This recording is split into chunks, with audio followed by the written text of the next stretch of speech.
Hey everyone, it's Rebecca Undem, and today I wanted to share my thoughts on some recent news that's come to light. And I started writing a blog post about this, and truthfully, I could not really get my thoughts out. And I thought it might just be smarter to speak off the cuff about it, and we'll kind of see where we end up. So it was about 2 weeks ago that an article about the Wells Fargo scandal came across my newsfeed.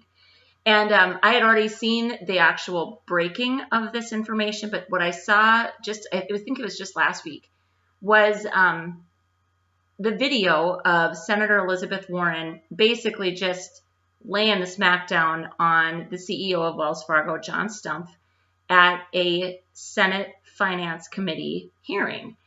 And I posted it, one of my other friends had posted it, I posted it there on my wall, and I basically just said, like, this was bound to happen. And I thought I would explain a little bit about why I wrote that and where the experience of mine, what authority I have to even say that. And then secondly, there are some lessons that all of us can learn from a situation like this, whether you're in banking, whether you don't even have a checking account. It isn't just about banking. Okay, so if you haven't heard, Wells Fargo is facing the largest fine basically in the history of banking, to both the Consumer Financial Protection Bureau and the Office of the Comptroller of the Currency. They're paying millions and millions, hundreds of millions of dollars in fines to them, plus over $5 million in restitution to their customers for opening over 2 million fraudulent accounts. And they're talking about the fact that they're going back only as far as 2011. Well, I worked for Wells Fargo from a period of, it was September of 2006 to May of 2007. And all I can say is, I need to say this first and foremost, I was never, ever explicitly encouraged to engage in any fraudulent activity. I think the local management that I worked for, I was in Montana at the time, they were people of high integrity.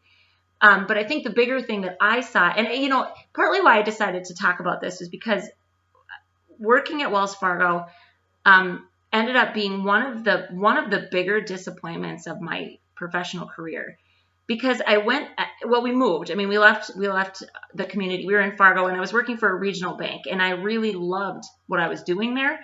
And we went to Montana. I got a job at Wells Fargo, and all I kept thinking to myself was, oh, all the upward mobility. This is going to be so great. I'm going to love it.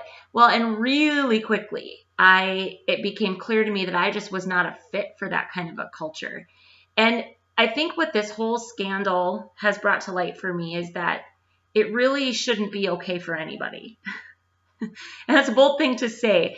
But really, I think the reason that I wasn't surprised when I saw this coming, as I believe a lot of people that have worked at Wells Fargo have potentially felt. And again, I was on the retail side, so I was directly working in the area where this scandal occurred. Even in the Senate hearing himself, CEO John Stumpf talked about the fact, well, Elizabeth Warren brought it up, of course, that the cross-selling goal per customer for Wells Fargo was the expectation was that each customer had at a minimum 8 accounts with the bank. Now, an account is not just a checking account, savings account. That's lines of credit, credit cards, online banking counts as an account. But still, we're to 8 per person. And then the goals for the individual bankers and the branches were all based on the number of customers that this branch was their home branch. So every single day we had outrageous goals, like truly outrageous goals to try to hit. And, I remember feeling overqualified for my job. And that was a very frustrating feeling for me. I remember feeling like we really weren't taking the time with customers that we ought to, because so you think about it, I think there was about 6 bankers maybe about that worked in the office at any given time, and you'd have a customer walk in and they needed a service of some sort, like they were overdrawn in their account, or they had questions on adding a signer or something. Well, right away you knew as a banker that this service issue if our service representative wasn't able to help them because she had other stuff to do, you knew right away that it was limiting your ability to potentially open new accounts.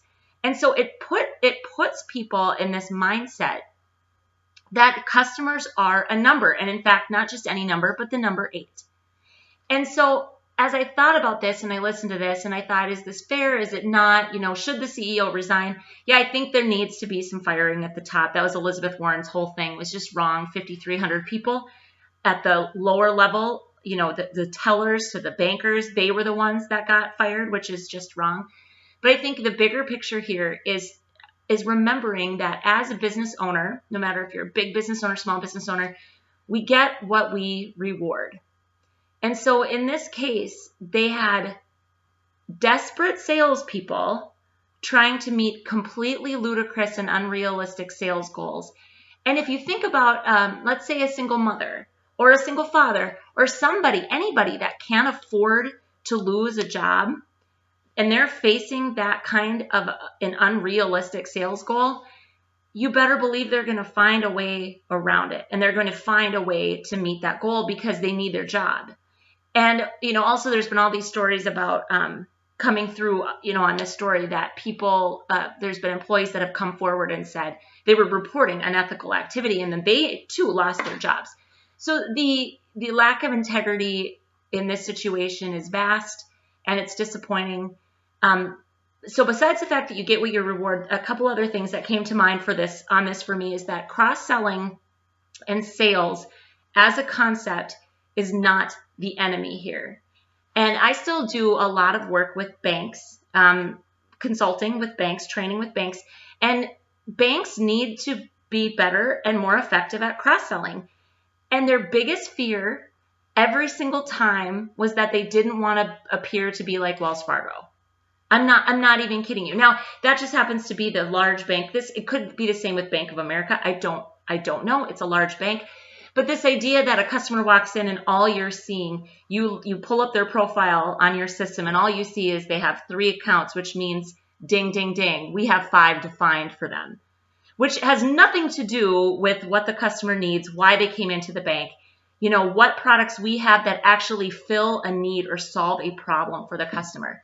So I want to be really clear about that because I think that this is a time where a lot of banks are potentially going to feel the ramifications of this from Wells Fargo. And just want to ease the minds of those of you that are in banking that, again, cross-selling and sales is not a dirty word.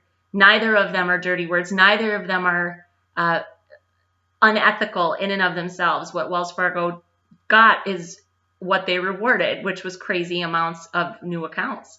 And they weren't, and the thing is in the Senate hearing, CEO Stump says cross-selling is an effective means of deepening the relationship with a customer. And I just laughed out loud, like, yeah, dude, it is. It totally is. And that's what it's supposed to be. But when you're not getting consent and you're not matching a product offering to a customer need, then you're not doing your job and you're doing a disservice. So I want to encourage those of you in sales to go ahead and still cross-sell because it's an important thing to do. And then I think the last takeaway for me is just this fact that this idea that if you're running a business or you're involved in a business of any kind and you have customers, and customer service is something that you need to think about, we should never, ever, ever choose quantity over quality. That you can gather and gather and gather and gather and gather and gather customers, reps, it depends if you're in HR, if you have a recruiting job, there's all sorts of situations where gathering a lot of people, it's like a numbers game, gathering a lot of people seems to be the right thing to do. But at the end of the day, it makes so much more sense to slow down and really be thoughtful about how you serve the people that you choose to take on, whether it's in a recruiting situation or a customer. Because that is now where Wells Fargo sits. And the most recent article I saw, they're talking about completely eliminating sales goals in 2017. So, a bank, any organization has the right to make money. There's nothing wrong with that. I am all for capitalism. But this situation came due to a level of greed and a lack of, the other thing with this, a lack of connection to the people closest to the customer. Had any of the people that sat around a table and came up with 8 is great as a solution or a slogan for what our cross-sale ratios for our customers should be, had anybody done that and pulled in a teller, pulled in a banker, and really talked to them about, does this seem realistic to you? Is the average customer really doing that? What do you really think? Had they asked the people closest to the situation, this probably wouldn't have happened. Because the truth is, it's not realistic. It's not realistic. And what they did was they forced the hand of people that felt they had no choice. And it's just a really sad situation. So I wanted to weigh in on this. I would love to hear what those of you that, maybe you are a customer, maybe you've been a customer, maybe you work there, I don't know. I would love to hear what you think about this, because I think there are lessons for all of us. And mostly it's that when you take your eye off the prize as a business owner, and the prize is your customer, there's going to be fallout. And I hope for you it's not on the scale that this is, but it never hurts to take a step back and remember why you're in business, and our customers sign our paychecks.